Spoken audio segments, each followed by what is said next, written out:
Promoter Eddie Hearn is close to announcing a replacement opponent for Jaron "Boots" Ennis to defend his IBF welterweight title on July 13th at the Wells Fargo Center in Philadelphia.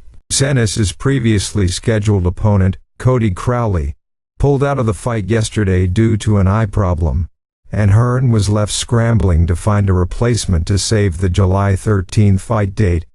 Hearn says the card is still happening on the July 13th date, and he's got the following 3 opponents that he's looking at to face Boots Ennis on that date potentially.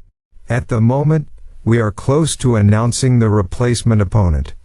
Of course, the July 13th show will go on. There will be a new opponent from the top in the rankings, said promoter Eddie Hearn to IFL TV about his being close to finding a replacement opponent for IBF welterweight champion Jaron "Boots" Ennis to defend in the headliner on July 13th in Philadelphia.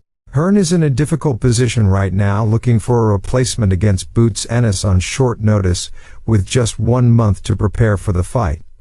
The IBF's top 15 is pretty limited in terms of contenders who would be able to fight Boots on short notice.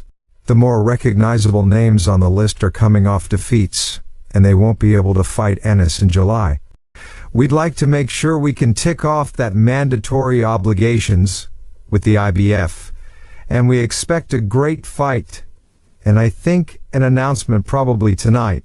Hearn continued about the replacement opponent for Boots Ennis. It would be ideal if Boots Ennis could satisfy his IBF mandatory obligations with one of the replacement opponents for the July 13th date, but it's unclear if the International Boxing Federation would go along with that idea of Hearn's.